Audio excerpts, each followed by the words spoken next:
Hey, welcome everybody to Pro Mindset Podcast. This is your host, Craig Domann. Today we have a gentleman that's gone from homeless to an Ironman, and Roderick Sewell the second. Welcome to Pro Mindset. Thank you for having me, Craig. Okay, Roderick, walk us through like the fact that you had a disability when you were born. You had a very tough childhood.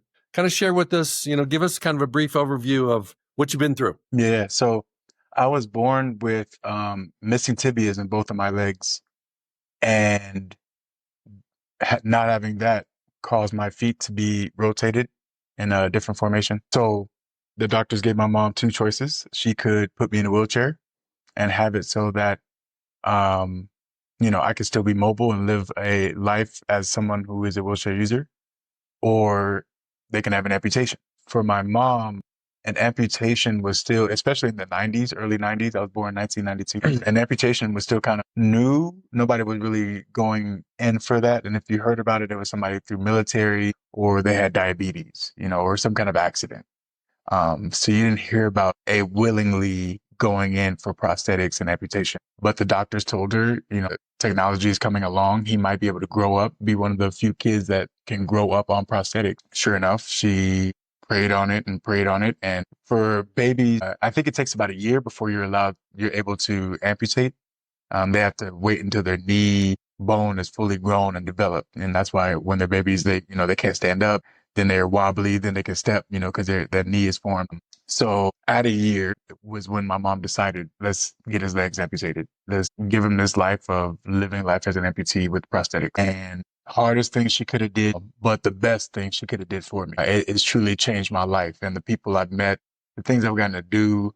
The part that excites me is the way it's affected other people's lives just from her choice. Is pretty remarkable. Oh, you're a double amputee. Are you above the knees or below the knees?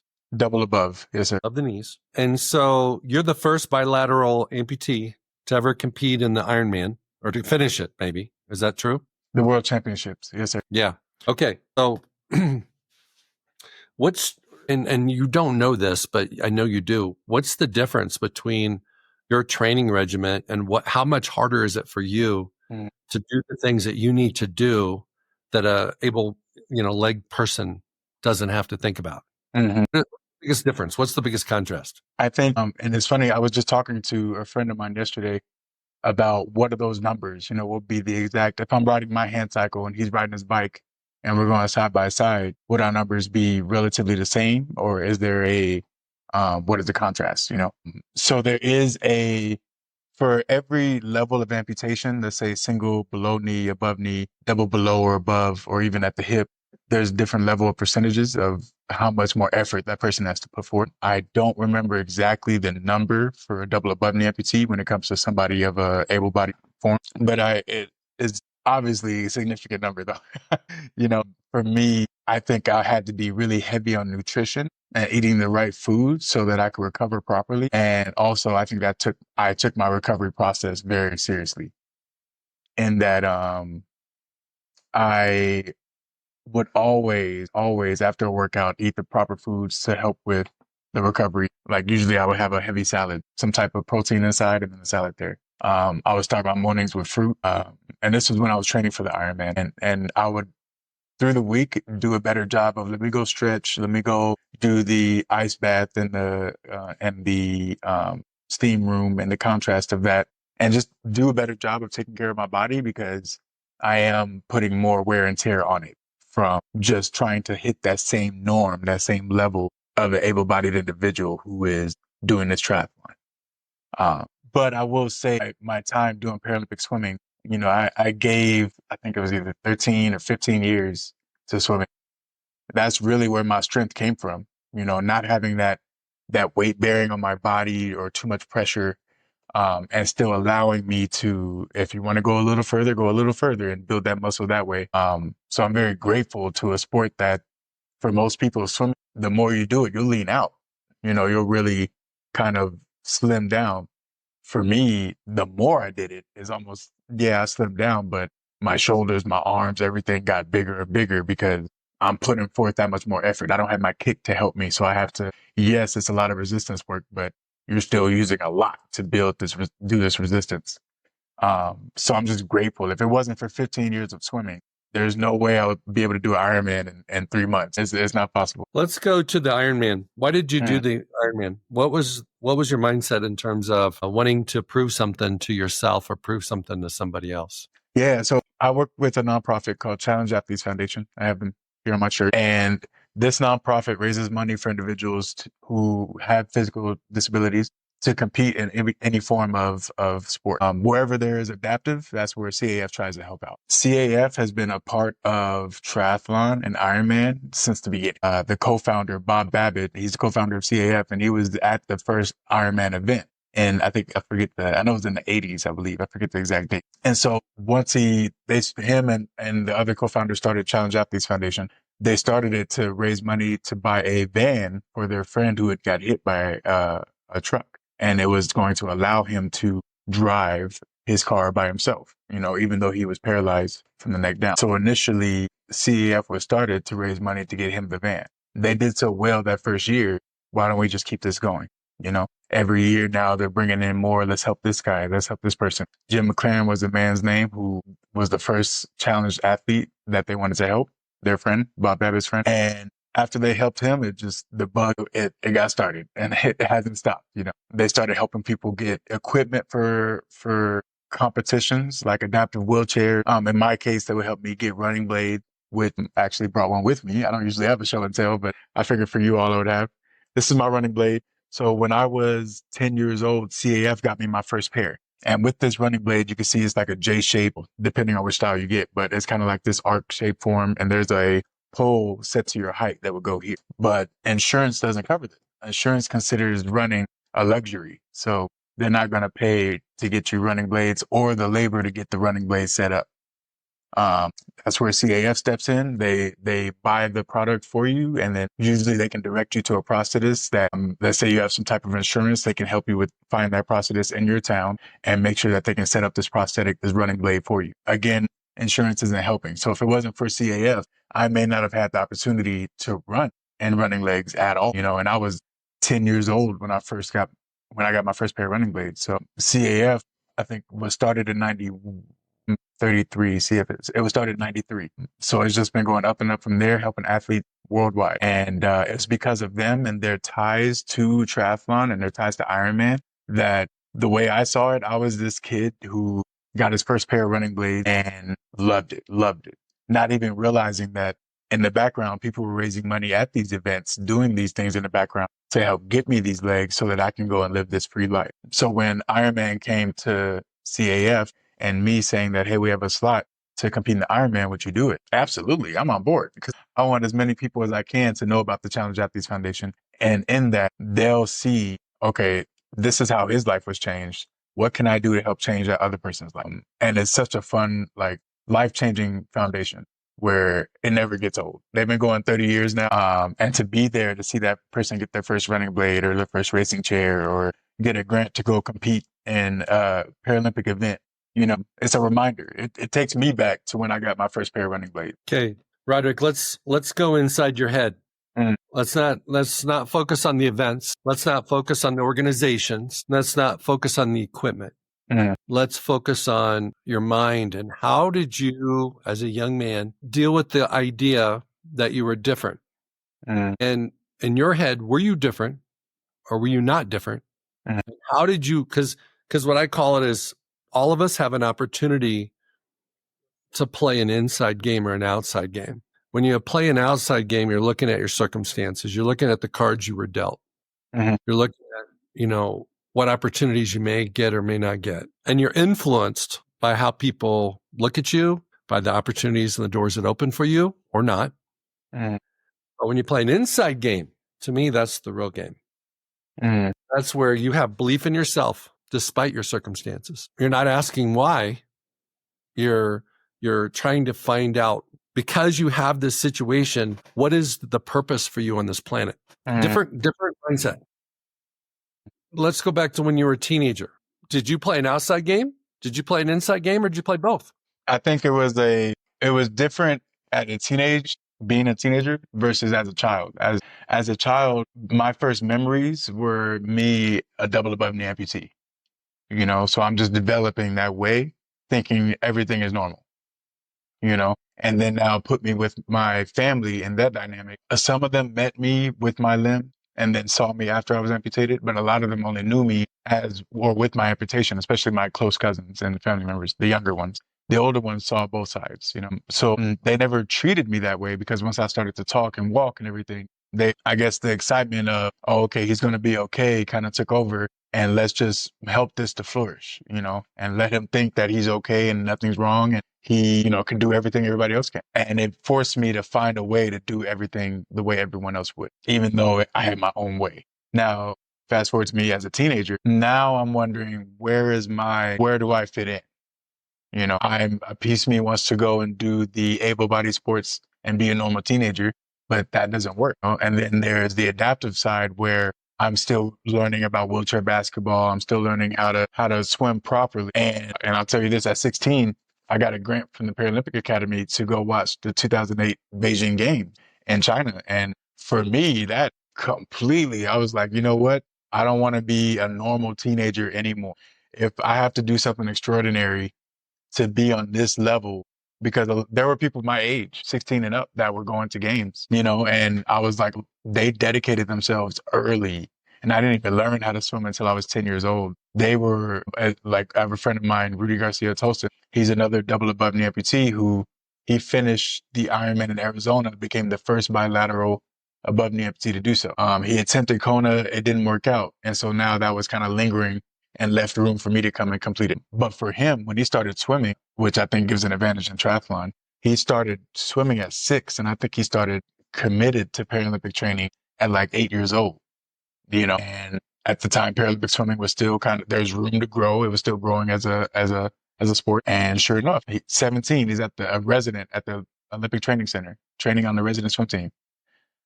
So seeing this, I was like, okay, if I want to make it on that platform, on that level, to see my friend up there get a gold medal, I truly, I can't think like a high schooler, if that makes sense. I had to focus on getting these grades right and look more focused on the future. Do I want to be after high school? Do I want to go to college and compete? And then do I want to go to the Olympics? Because for me, college had to happen. And I think that's where my dreams and the reality kind of met. A piece of me wanted to, after high school, immediately go and train for the Paralympics. My mother, my mentor, my family, because of sport can only take you so far. Everyone said, why don't you go and get your degree first, especially you as a person with a disability, train while you're in college. And then if something happens with the sport, you have something to fall back on. And this is something that's preached to everybody who goes into any kind of high level sport, who gets any type of contract. But specifically in my case, when I'm done, I need something. I need an outlet. There's not going to be a $25 million contract that I can ride on. So I need to have something where my degree will take me forward. And I'm grateful. I'm grateful that, I'm a little hard headed, but my mom and my mentor, they made sure to implement that and make sure that I knew college had to happen. So I think I think because of my dreams, it kind of kept me on you can't always go out and party. You can't always go and do this high school thing there. Yeah. This is what you said you wanted to do. And if you want to do this, A, B, and C, this is what it takes.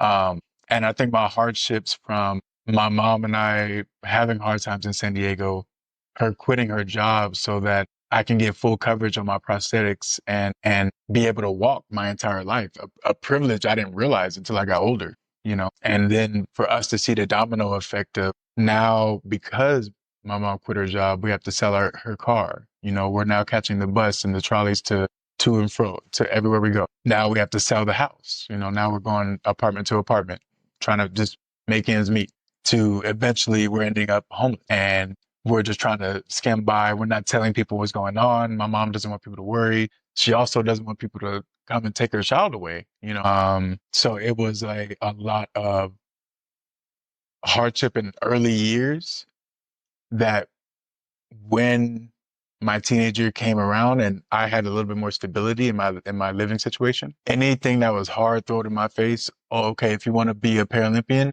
this is what you have to do.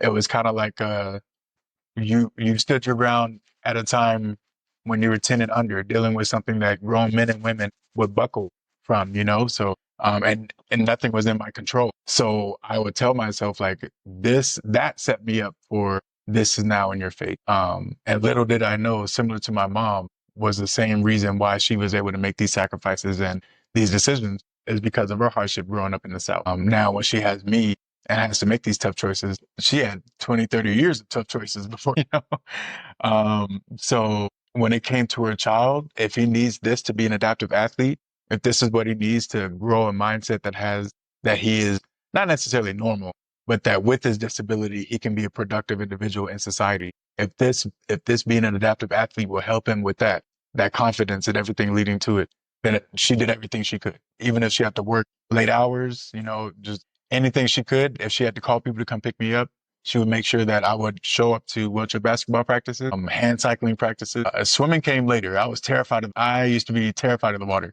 And it's weird to say because it feels like a lifetime ago, but I used to hate swimming. All these different things that CAF offered and now an adaptive athlete can learn. She made sure like he needs this so that he can grow and again, not view myself as normal, but not view myself as different either. What is the biggest mental challenge? This is called Pro Mindset. Mm-hmm. So it's about mindset. What's the biggest mindset challenge you've had? Maybe in the last few years, not something you had to do when you were 6 or 16. Last few years, make an adjustment to life after sport,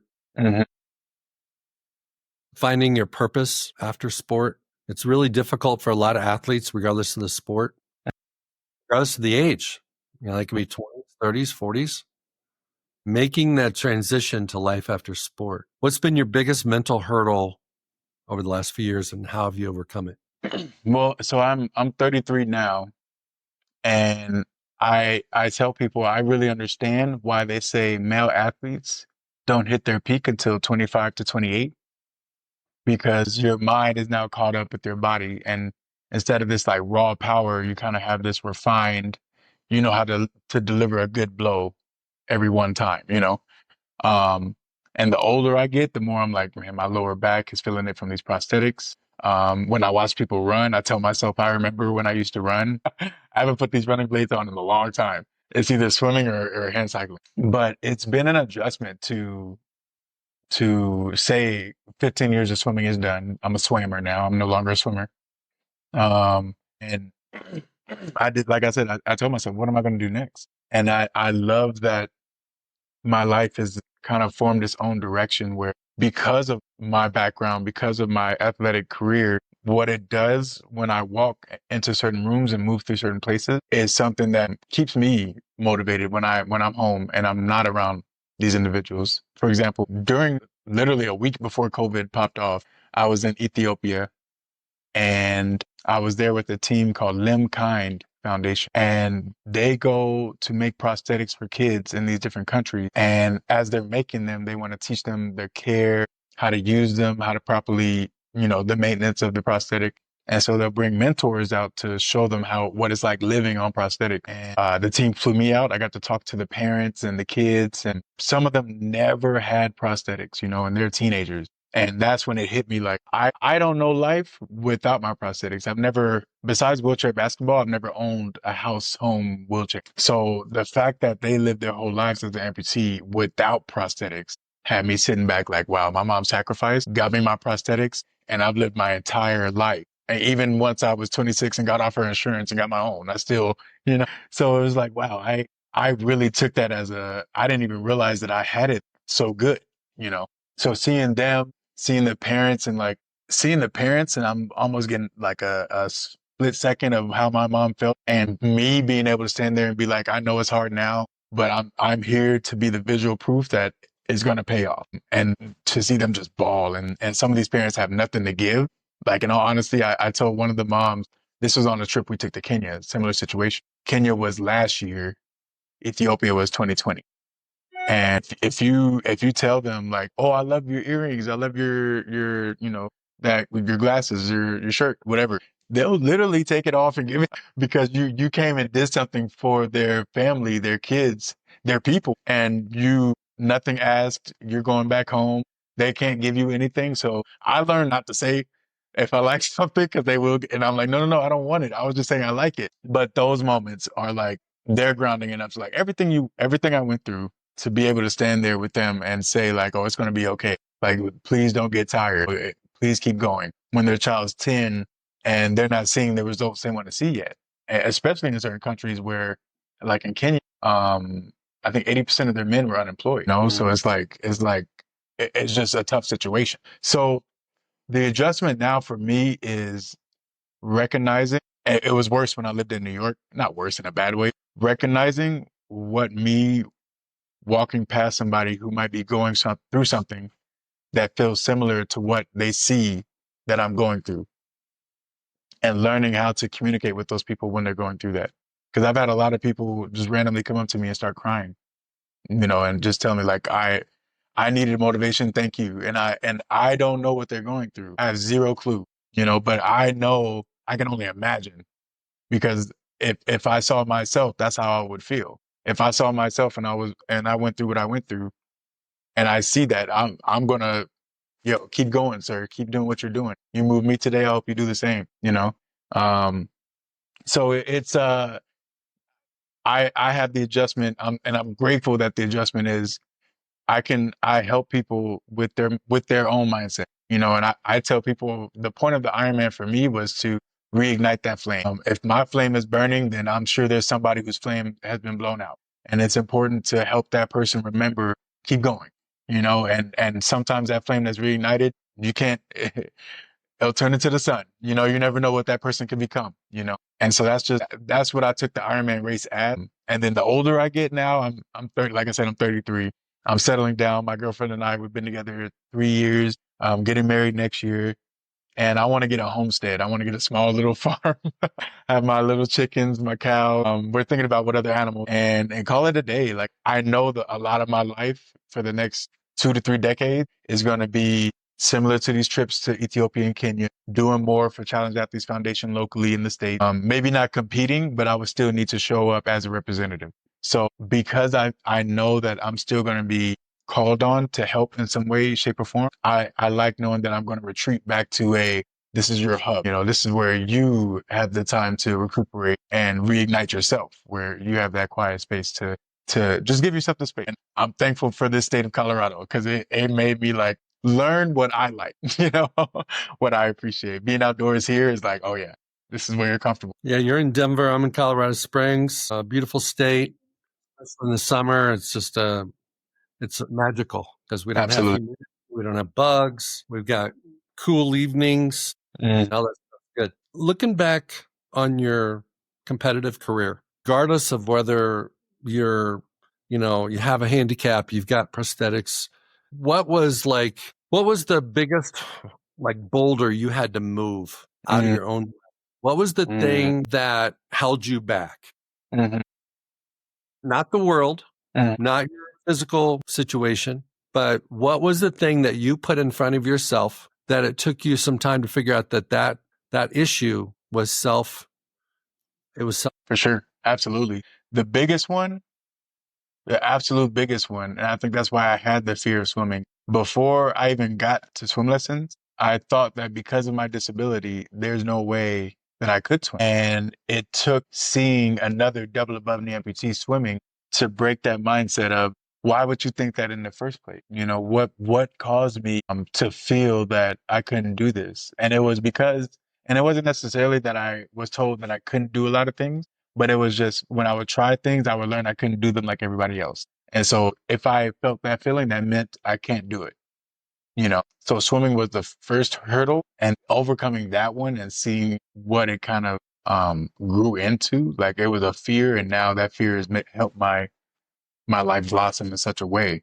The other one, and this has happened as I got older, I was coaching in New York. I was living at the training center 2017 to 2018. I moved to New York summer 2018, and there I started doing triathlon and swim coaching. And I was so nervous because I thought, even with my, at that point, a decade long of swimming experience, Paralympic swimming, open water swimming, triathlon, I thought that because of my disability, people would be less likely to listen to what I have to say when it comes to swimming. So just applying, at the time I was working at a training studio, and I told them about my career, and they're like, hey, you should, consider being a swim coach or doing this.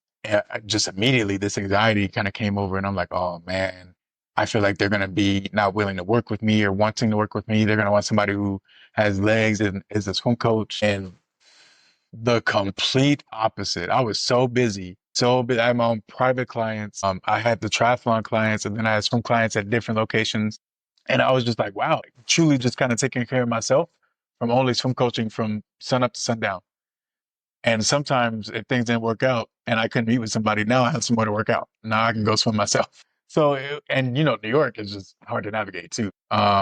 Seeing that, I was just like, okay, I need to have more faith. You know, I need to I need to appreciate the work I put in to reach that level and understand on a resume what that looks like and why somebody would pay a certain amount for that individual. Because because it was Paralympian and not Olympian, I thought, oh, automatically pay decrease, you know, but that's not the case. If anything, me swimming 6,000 miles or 6,000 meters and Michael Phelps swimming 6,000 meters is a big difference, you know. And if we're doing the same amount, who's really working the hardest? No disrespect to him. I met him. He's a fast, great guy. But that was the kind of the sit down I had to have with myself. And thankfully at the time in New York, you can have a lot of time to sit and think. I thought about that and realized, okay, it doesn't have to be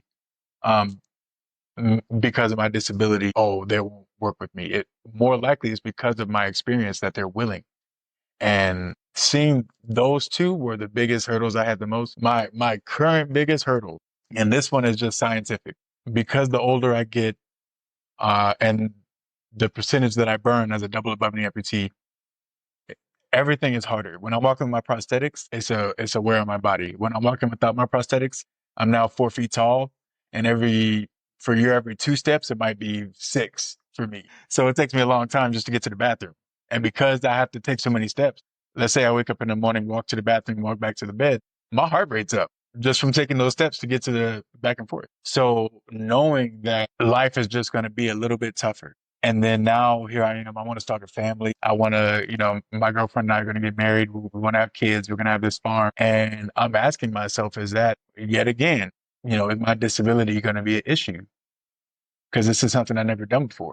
You know, I've never been a husband. I've never had a homestead. I've never been a father. So, and these are the things that I've, in my 30 plus years, have been working to get ready for. And now it's kind of like, of course, you know, that's still the plan, but the fear is, can I handle it? You know, and I use those examples of, yes, you can, to move me through this one. I can tell you right now, if you can do an Ironman, you ain't going to have no problem with other stuff. Okay. You know, I think when you understand that what you've accomplished, you've had to work harder. You just don't change. Mm-hmm. Don't look for easy. Mm-hmm. It's only harder for you when you're looking for easy. It's always been harder. Mm-hmm. That didn't stop you. That helped you become who you are. Mm-hmm. So if you got to take a couple of extra steps to get to the bathroom, so what? Right. So, you know, I think the thing, you know, what I'm seeing for your future is that you can show people that might think they have a disability, that there's a possibility. Mm-hmm. And disabilities come in all different shapes and sizes. Mm-hmm. The physical disabilities we can all see, but there's also mental and spiritual disabilities, mm-hmm. financial disabilities, a lot of different types. Can't always see them. Mm-hmm. But I think your mission is to show people that it doesn't matter. There's still a way to get there. Take 2 more steps. Might have to train a little bit harder. Might have to train a little bit differently. Mm-hmm. And then the other thing I see is that you need to, and I'm not telling you what to do, but I'm just going to coach you on something here. You need to reframe. You need to reframe how you're seen. Mm-hmm. Because you see yourself a certain way, mm-hmm. but you may not see yourself the same way other people see you. So when you see yourself as unqualified, other people see you as more than qualified. Mm-hmm. So, you know, you got to look at it as, hey, if you've done it and you didn't even have, you know, legs below your knees, people are going to respect you more, not less. Mm-hmm. People are going to trust you more, not less. Mm-hmm. Because they know intuitively wasn't easy. Mm-hmm. You couldn't take shortcuts. So I think it's a reframe game. Mm-hmm. I mean, that's your power, is that you had to do it the hard way and you did it. And that you can show other people that doubt themselves and have fears that they can do it too. Absolutely. Okay. We just had Father's Day recently. You said you haven't been a father yet. So let's pretend you got a Roderick the third. And God willing, he has all body parts he's supposed to have. Mm-hmm. One of your biggest challenges is going to be when he gets old enough to take you in the driveway and whip your ass basketball or whatever it is. Because I had the same thing and I got all my legs. Yeah, I had the same thing. It happens to everybody. So my question to you is, how are you going to prepare yourself, not your son? How are you going to prepare yourself for those moments where your son's going to look at you and doubt you? Because that's the opportunities you're going to have in the future to show him that he's got it easier than you do, that you've been through hard. Does that make sense? Absolutely. There's certain struggles we don't want for him, and because those aren't in place. Absolutely. Yeah. So, well, I want to thank you for being on Pro Mindset today. Did you have anything else you wanted to share? While we were here, I wanted to show you this. So I have this coming out. I have my book coming out August 5th. It's called Iron Will. And I'm actually recording the audio book. I'm finishing recording this Thursday. So tell us what it's about. Yeah. Iron Will is just my mother and my journey from her sacrifice to getting my prosthetics to leading up to the Ironman, and just like a victorious ending with that.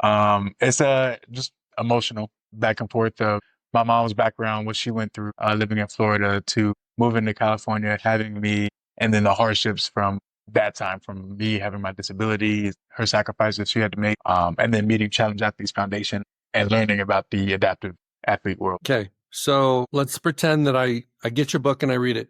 Mm-hmm. How is it going to impact me? How's it going to impact the reader?